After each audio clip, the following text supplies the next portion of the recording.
My husband of 5 years just came out as straight and told me that being with me was a mistake, and now he's acting like the past 5 years of our life never even happened. So my husband, 27M, and I, 28M, have been married for like 3 years and dated for about 2. In total, 5 years of a gay relationship. We're two men, have always been two men, and I don't think that's going to change anytime soon. My husband and I have had a rather healthy relationship for the most part. Of course we have minor arguments every now and then, but what relationship is perfect? In the end we always resolve them and our affection would continue as normal. This is kind of why I'm really confused by what's going on with us. Why now? I'm a Christian. I know a lot of people don't like the idea of that, but gay Christians do exist. My husband was agnostic, not necessarily an atheist, just wasn't completely on board with any religion. And that's fine, I would have supported him if he found peace in literally anything.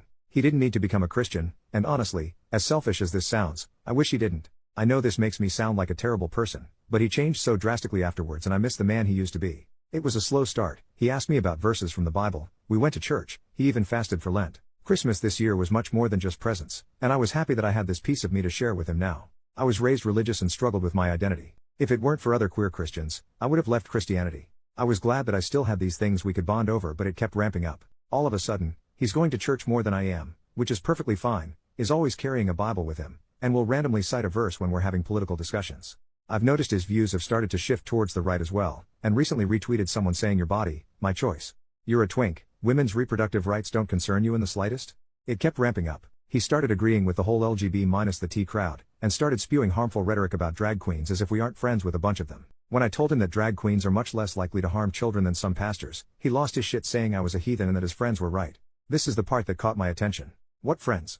I asked him what he meant by that, and he started backtracking and just said he was tired and that we should go to bed. I was tired, and arguing didn't seem like it'd do us any good right now, so I put a pin in it and we got ready for bed. Our room has a bathroom connected, and usually we keep the door open. He takes a shower and makes sure to lock it, which was weird but I didn't say anything about it. If he wants to set this boundary down that's fine, but he could at least communicate it, you know? The next day is a Sunday, and he's already out of bed and I'm assuming at church. I get up and got ready, but once I arrived I realized he wasn't there. That confused me, so after the service I called him asking him where he was. He tells me he's in church, but I told him I was here too and didn't see him. He clarifies he means the other church.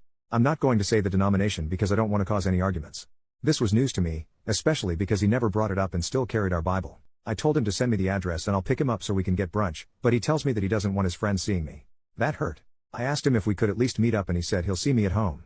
After a few hours, he finally comes home. He says we need to talk. I agreed. I wanted to ask him why he didn't want his friends seeing me, and as I opened my mouth to ask the question he set him straight. I stared at him for a bit, and he continued, explaining that his church helped him realize he wasn't going to see the kingdom of God if he continued living in sin and that he needed to leave me as soon as possible. He told them about the pastor comment I made last night, and they said that I was a devil trying to lure him away from Christ. He started repeating a lot of the same rhetoric I heard from other Christians growing up, and it really upset me. He even said that I could be saved, and that I already had the traditionally masculine look so I had that going for me, and that I just needed to steer away from homosexuality. I feel like I'm in an alternate reality right now. I'm being told by the love of my life that I'm a devil that needs to return to Christ because I shut down his homophobic rhetoric. My gay husband is being homophobic. I'm sorry, but not once in the 5 years we've been together did he realize he was suddenly straight.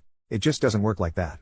It's not like we're in some other universe where compomo is a thing, right? I told him that he needed to leave and that we could discuss arrangements afterwards.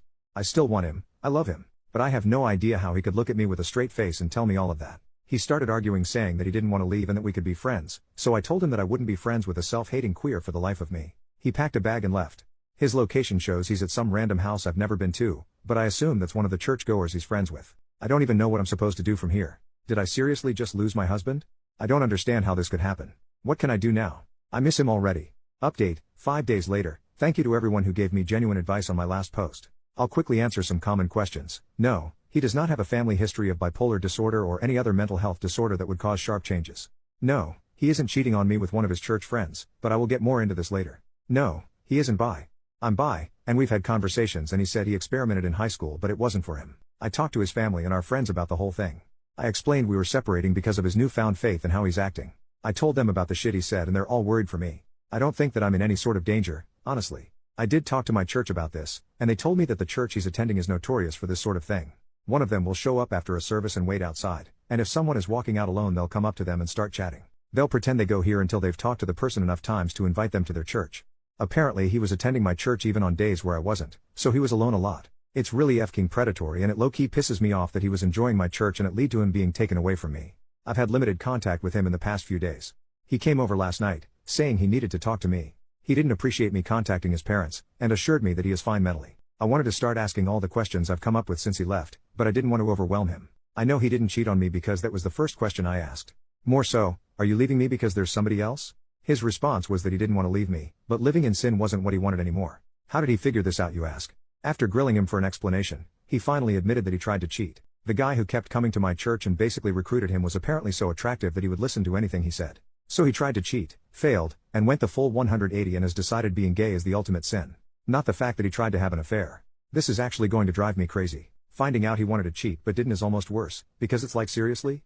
You tried and got rejected? That's embarrassing as shit for you, and doubly embarrassing for me.